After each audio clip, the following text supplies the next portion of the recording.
Assalamualaikum warahmatullahi wabarakatuh. Selamat pagi, siang, sore, atau malam. Pada kesempatan yang berbahagia kali ini, izinkan saya, Adrian Kevin Pratama, mahasiswa Magister Manajemen Universitas Lampung, mempresentasikan hasil small riset saya dan juga makalah saya tentang FOMO dari brand Supreme sebagai tugas ataupun pemenuhan ujian tengah semester mata kuliah manajemen pemasaran berbasis digital. Tidak lupa saya berterima kasih terhadap dosen pengajar manajemen pemasaran berbasis digital yaitu Mrs. Dorothy Rowli Hapanjaitan yang telah memberikan banyak ilmu selama mata kuliah ini dari pertemuan pertama sampai dengan pertemuan ketujuh ini. Yang pertama yaitu table of content daripada presentasi kali ini ialah pertama objektif dari presentasi ataupun makalah ini, kedua sejarah dari brand Supreme, yang ketiga fenomena FOMO dari brand Supreme itu sendiri, yang keempat ada riset pemasaran dari brand Supreme, yang kelima ada STP atau segmenting, targeting, and positioning. Yang keenam, saya akan membahas kuesioner yang saya sebarkan untuk small reset ini, dan yang ketujuh ada kesimpulan dari pembahasan-pembahasan sebelumnya dan juga saran untuk brand-brand lain ataupun usaha-usaha lain untuk mengikuti kesuksesan daripada Supreme itu sendiri. Selanjutnya, objektif dari makalah ini atau tugas ini maupun riset ini ialah tentang bagaimana Supreme menjadi fenomena global melalui strategi pemasaran yang unik, fear of missing out, dan eksklusivitas produk. Jadi seperti yang kita ketahui, Supreme ini sebagai fenomena ataupun sesuatu hal yang unik di mata dunia fashion, dalam hal ini streetwear ataupun eksklusif brand, melalui strategi pemasarannya itu yang tidak menggunakan media konvensional seperti iklan, billboard, dan lain-lain. Dan juga Supreme menjadi sesuatu hal yang FOMO bagi beberapa orang maupun segelintir orang yang manusia merasa takut ketika tidak mengikuti tren sebagaimana barang-barang Supreme yang dirilis. Dan juga yang terakhir, Supreme ini memiliki eksklusivitas produk, limited edition, rilisnya juga tidak banyak, yang memberikan efek eksklusif terhadap produk-produk yang dilakukan oleh Supreme. Selanjutnya, sejarah daripada Supreme itu sendiri. Supreme merupakan produk streetwear dari Amerika. Pendirinya ialah James Jebbia, didirikan pada tahun 1994. Berarti umurnya sekarang sudah sekitar 30 tahun. Dan dalam 30 tahun, Supreme bisa menyaingi brand-brand legend lainnya seperti Gucci, seperti LV. Walaupun belum sejajar secara value, namun Supreme sudah mendekati ataupun bahkan bisa dibilang setara dengan brand-brand tersebut. Dengan umur yang 30 tahun, dibilang cukup muda iya, dan cukup matang pun iya di usia 30 tahun. Supreme terkenal dengan logonya yang menjadi sesuatu yang hype, sesuatu yang fenomenal, yaitu logo boxnya menggunakan huruf putih di atas latar belakang merah, menjadi salah satu elemen atau identitas merek yang paling dikenal. Hal ini terlihat bagi kaum-kaum anak muda yang menggunakan Supreme dengan bangganya hanya kaos putih berlogo merah, logo box merah yang secara value, oh orang tahu eh, si pemakai itu menggunakan produk apa. Daya tarik Supreme adalah kolaborasi dengan beberapa brand lain yang tidak hanya produk fashion, tapi juga produk makanan, elektronik, hingga otomotif. Supreme dikenal sebagai brand fashion, namun trik untuk meningkatkan eksklusivitasnya itu Supreme juga berkolaborasi dengan brand-brand dari dunia lain atau dari entitas lain seperti Supreme dengan Oreo, Supreme dengan eh, Palu, Supreme dengan Nike seperti itu. Produk-produk Supreme juga dibuat terbatas sehingga harga resellnya di pasar secondary, di pasar kedua memiliki harga jual yang lebih tinggi. Hal ini juga yang membuat Supreme selalu diminati karena apabila kita membeli suatu rilisan eksklusif dari Supreme, let's say kita beli dengan harga 2 juta, ketika kita mendapatkan barang tersebut, kita dapat menjualnya lagi di hari yang sama bahkan atau bahkan sebelum sebelum kita memilikinya, ketika kita tahu kita dapat membeli barang itu, kita dapat menjualnya lagi dengan harga yang berkali-kali lipat. Contohnya saja seperti Supreme eh, batu bata, batu bata Supreme yang dijual dengan harga yang sangat tidak masuk akal untuk sebuah batu bata. Dan juga harga Supreme X Oreo yang berkolaborasi dengan brand makanan, brand fashion berkolaborasi dengan brand makanan,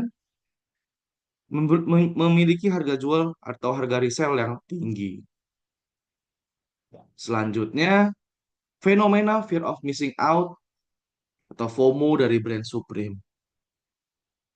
Apa sih FOMO itu sebenarnya? FOMO di sini merupakan peristiwa atau faktor utama yang mendukung status eksklusif daripada Supreme itu sendiri. FOMO adalah perasaan cemas yang muncul karena takut melewatkan sesuatu hal yang berharga ataupun tren yang sedang in dalam dalam masa sekarang. Supreme menjadi barang yang FOMO ketika Supreme memulainya dengan kolaborasi-kolaborasi dengan brand-brand lain seperti eh, sepatu Nike X Supreme yang dengan siluet Air Force One yang hanya standar black or white ditambah elemen Supreme sedikit sekecil saja seperti di gambar, eh, harga jualnya bisa 3 kali lipat, 4 kali lipat daripada rilisan general rilisnya. Supreme di sini membuat efek FOMO itu dengan sangat baik. Hal ini dibuktikan dengan hampir hampir seluruh rilisannya setiap minggu selalu sold out, apalagi rilisan-rilisannya yang eksklusif. Supreme menjadi FOMO karena beberapa alasan. Yang pertama, produknya terbatas. Produk Supreme menjadi anomali ketika eh, prinsip pasar adalah membuat barang sebanyak-banyaknya untuk meraup keuntungan sebanyak-banyaknya. Namun Supreme membalik menganomalikan itu semua. Produk Supreme hanya dirilis terbatas dan yang memiliki pun hanya orang-orang tertentu yang sudah mendaftar di website ataupun sudah antri pada toko fisiknya. Produk-produk ini dirilis secara mingguan atau diumumkan pada website ataupun sosial medianya. Drop list apa yang akan muncul di minggu ini, di bulan ini, atau di season ini. Jadi para penggemar sudah bisa melihat atau mengincar barang-barang Supreme ini dari jauh-jauh hari. Yang kedua, Supreme menggunakan pemasaran anti mainstream. Alih-alih menggunakan billboard, iklan di TV, iklan di radio, iklan di sosial media, Supreme memilih untuk fokus pada komunitasnya. Kita tahu sendiri banyak forum-forum ataupun account-account komunitas Supreme, dalam hal ini sub community atau Supreme Head ataupun juga fans-fans daripada Supreme ini mereka selalu berbincang atau bertukar informasi tentang rilisan-rilisan yang akan keluar di season ini. Jadi, alih-alih menggunakan budget promosinya untuk iklan, untuk pemasarannya, mereka lebih merangkul komunitas dan budaya streetwear itu sendiri. Yang selanjutnya, yang ketiga, ada kolaborasi eksklusif. Kolaborasi Supreme, seperti yang saya jelaskan tadi, dengan Nike, dengan Louis Vuitton, itu meningkatkan eksklusivitasnya.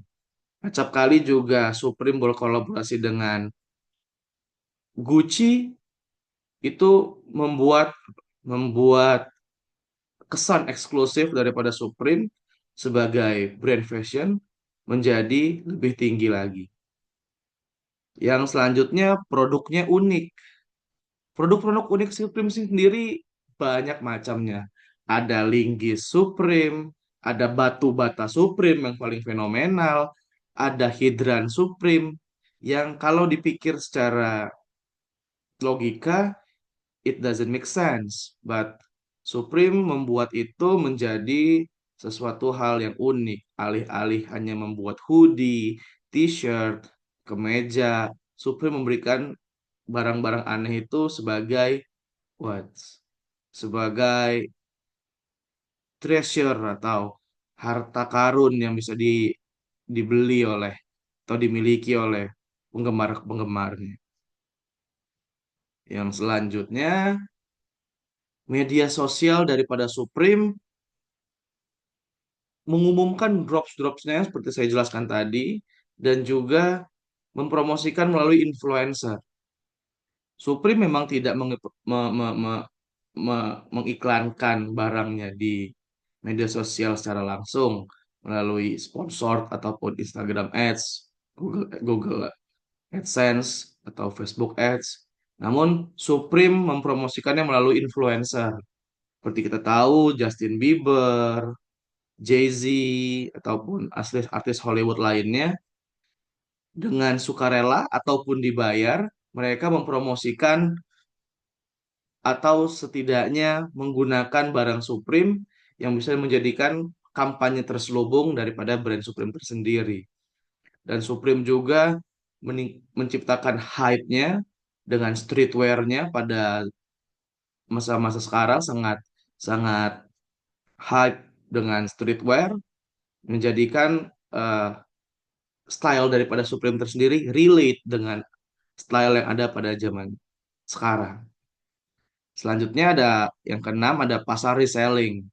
Produk-produk Supreme dijual kembali dengan harga lebih tinggi dan ini yang meningkatkan urgensinya saat dirilis. Orang-orang rela terbang dari berbagai negara menuju Tokyo, menuju New York hanya untuk mengantri Supreme dengan dengan harapan barang yang mereka miliki dapat dijual kembali pada pasar sekunder, di resell kembali dengan harga yang berkali-kali lipat. Sampai dengan sekarang, produk-produk Supreme selalu eh, berkali-kali lipat harganya dibandingkan harga aslinya. Sebagai contoh, hoodie Supreme XLV kita beli dengan harga X, harga general release-nya, kita bisa menyimpannya dan menjadikan barang yang kolektor item di masa mendatang yang harganya bisa berkali-kali lipat. Selanjutnya yang ketujuh, antrean di coffee shop. Memang terkesan aneh apabila kita beli di toko-toko biasa, ketika antre kita malas. Ketika antre kita lebih memilih toko lain. Tapi pengalaman inilah yang menjadikan Supreme hype. Pengalaman mengantri ini yang menjadi bagian dari ritual apabila ingin memiliki produk Supreme. Orang-orang berbondong-bondong mengantri bukannya mereka malas, malahan mereka menjadi merasa keren dengan sudah antre di toko Supreme before the store is open, mereka sudah ngantri, bahkan sehari sebelumnya mereka sudah mengantri. Inilah yang menambah eksklusivitas dari brand Supreme dan sensasi keberhasilan bagi mereka yang memiliki itu sesuatu yang wah, sesuatu yang sesuatu yang apa membanggakan. Tidak jarang ketika sudah memiliki barang-barang Supreme setelah mengantri lama, mereka langsung foto dan posting di media sosialnya dengan bangga, dengan bangganya mereka, saya mendapatkan barang ini seperti itu. Itulah yang membuat produk ini semakin eksklusif. Kalau di toko-toko lain kita males ngantri, tapi kalau di toko Supreme rela mengantri berjam-jam bahkan sehari sebelumnya. Selanjutnya, riset pemasaran daripada Supreme, brand Supreme itu sendiri. Riset pemasaran dari brand Supreme ini adalah kombinasi antara pengetahuan tentang audiens, strategi branding yang cermat, dan pemanfaatan fenomena FOMO. Brand Supreme sendiri sangat konsisten memanfaatkan keterbatasan produk, kolaborasi, dan media sosial untuk membangun komunitas yang kuat. Seperti yang saya jelaskan sebelumnya, brand Supreme ini sangat mengetahui audiensnya ini inginnya apa kebiasaannya, apa apa yang mereka inginkan. Jadi Supreme mengetahui segmentasi pasar daripada brand itu sendiri dan dikolaborasikan dengan media sosial yang membuat Supreme menjadi hype dengan influencer-influencernya. Bahkan tidak jarang artis-artis papan atas Hollywood memakai brand Supreme kepada di acara-acara yang eh, santai, di acara-acara yang tidak terlalu formal. Juga Supreme melakukan pendekatan pemasaran yang unik. Supreme berhasil menciptakan citra sebagai merek yang eksklusif dan otentik, yang pada akhirnya mendorong loyalitas konsumen dan nilai merek. Supreme di sini memiliki brand value yang sangat cukup kuat. Dalam artian, ketika kita melihat logo sesuatu brand, kita sudah mengenali brand itu apa dan apa karakteristiknya. Di Supreme ini, ketika orang melihat dari jauh, logo box Supreme, red logo with white font Supreme, mereka sudah tahu bahwasanya oh orang itu memakai produk Supreme yang eksklusif, otentik. Supreme juga menunjukkan bahwa keberhasilan merek tidak selalu bergantung pada iklan besar-besaran atau pemasaran konvensional. Sebaliknya, Supreme memahami perilaku konsumen yang secara mendalam serta dengan menerapkan strategi pemasaran berbasis kelangkaan yang eksklusif. Seperti yang saya jelaskan sebelumnya, Supreme tidak menggunakan media iklan yang besar-besaran seperti brand-brand fashion lainnya. Namun Supreme sendiri selalu konsisten untuk memasarkan produknya dengan terbatas untuk menciptakan kesan kelangkaan dan eksklusivitas. Selanjutnya, STP atau Segmenting, Targeting, and Positioning dari brand Supreme. Yang pertama ada segmenting. Segmenting di sini saya bagi menjadi tiga. Pertama, segmentasi demografis. Supreme fokus pada usia 18 sampai 35 tahun, remaja, dewasa muda, dan profesional muda. Seperti yang kita ketahui sendiri, brand atau fashion streetwear itu digandrungi oleh anak-anak muda maupun profesional muda yang eh, di usia 18 sampai 35 tahun. Rata-rata mereka menggunakan Supreme untuk meningkatkan status sosial mereka, meningkatkan kepercayaan diri mereka. Itulah kesan yang didapatkan oleh pengguna-pengguna Supreme, lagi di usia-usia muda. Yang kedua ada segmentasi psikografis. Supreme menargetkan konsumen yang tertarik pada budaya skateboard, streetwear, musik hip hop, dan seni jalanan. Seperti awal awal berdiri Supreme memang kental akan budaya skateboard. Pada tahun 94, Supreme fokus kepada skateboard culture yang akhirnya berkembang menjadi streetwear, berkembang merambah musik hip hop dan juga street art, street art yang bebas menjadi suatu simbol kebebasan daripada anak-anak muda. Segmentasi inilah yang diambil oleh Supreme sebagai pasarnya. Yang ketiga ada segmentasi berbasis perilaku. Supreme mempertimbangkan pola pembelian yang menunjukkan FOMO dan keinginan untuk memiliki produk langka. Segmentasi orang kolektor, segmentasi kaum-kaum yang memiliki eh, keinginan produk-produk langka, rare item yang menjadi bisa menaikkan status sosialnya, itulah segmen yang diincar oleh Supreme. Yang kedua ialah targeting. Targetnya seperti yang tadi komunitas skateboard dan streetwear, targetnya pelajar, mahasiswa, profesional muda yang menginginkan produk eksklusif, penggemar mode mewah.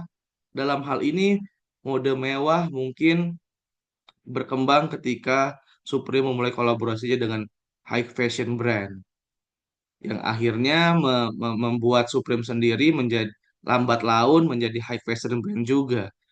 Seperti yang kita ketahui, untuk satu kaos Supreme mungkin di harga 2 juta, 3 juta, di mana untuk kaos sejenis yang tidak memakai logo Supreme mungkin harganya hanya 100.000, 200.000 rupiah. Dan juga Supreme menargetkan konsumen-konsumen yang FOMO, yang cemas kalau nggak memiliki Supreme, kalau nggak memiliki produk-produk Supreme, dan juga kolektor-kolektor Supreme tersendiri. Selanjutnya, positioning daripada brand Supreme. Yang pertama ialah eksklusif dan langka. Brand Supreme dirilis secara terbatas, brand Supreme dirilis secara mingguan. Hal ini yang membuat produk-produk mereka produk terbatas. Jadi posisi dari Supreme ini ialah merek eksklusif dengan produk terbatas dan simbol status dalam budaya streetwear. Dalam artian, if you are a streetwear enthusiast, you have to have Supreme item. Set. Juga merek dengan pengaruh budaya menjadi bagian integral dari budaya jalanan, seni, musik, dan skateboard. Dan juga posisinya adalah brand yang sering berkolaborasi dengan merek lain, seperti dengan Nike, Louis Vuitton, Gucci, Carhartt, Clarks, dan lain-lainnya. Pendekatan anti-mainstream yang terakhir. Supreme menolak, lagi-lagi saya harus highlight, menolak iklan yang mainstream seperti di TV, Instagram, YouTube. Mereka lebih fokus kepada mengembangkan komunitasnya itu sendiri. Selanjutnya ialah small reset yang saya lakukan. Riset ini dibagikan melalui kuesioner, melalui Google Form. Respondennya ialah 100 responden dengan beberapa pertanyaan, dengan 14 pertanyaan, dan dihasilkan simpulan sebagai berikut. Profil respondennya ialah 18 sampai 35 tahun, hampir seimbang antara laki-laki dan perempuan, mayoritas pelajar atau mahasiswa dan pekerja kantoran, sesuai dengan umuran saya, yaitu ialah circle saya, rata-rata anak mahasiswa di MM sendiri maupun pekerja kantoran di kantor saya. Temuannya ada beberapa. Yang pertama, pembelian. Responden sering membeli Supreme atau buy minimum kadang-kadang. Sering di sini bukan berarti once once a month mungkin atau once a year maybe, dalam seumur hidupnya mereka sering membeli Supreme ataupun kadang-kadang membeli Supreme. Tidak tidak selalu baru, bahkan eh, kita bisa membeli Supreme di pasar thrifting ataupun secondary market untuk memiliki produk-produk Supreme. Yang kedua, motivasi responden ketika membeli Supreme. Yang pertama, karena kualitasnya. Kualitas produk produk Supreme sendiri tidak perlu diragukan lagi sebagai fashion brand yang mewah. Produk-produk Supreme menggunakan bahan-bahan yang nyeleneh, kadangan tidak biasa dipakai oleh brand-brand lainnya. Dan juga motivasinya yang kedua adalah status sosial untuk menambah PD si pemakai agar status sosialnya lebih diangkat dengan memakai Supreme. Yang ketiga ada viral. Viral dari brand ini menunjukkan bahwa responden harus membeli dari produk Supreme tersebut. Atau pengaruh dari teman atau selebriti. Mungkin di circle responden ini eh, banyak yang memakai Supreme atau street brand streetwear atau brand fashion yang sejenis, itulah yang mempengaruhi dari motivasi pembelian responden itu. Atau yang atau selebriti juga bisa mempengaruhinya. Melihat melihat selebriti idolanya memiliki Supreme, si responden juga ingin membeli produk serupa. Yang ketiga tentang FOMO atau fear of missing out. Banyak responden yang mengalami FOMO pada produk-produk Supreme. Seiring viralnya Supreme, sei- bergaris lurus dengan tingkat kefomoan responden.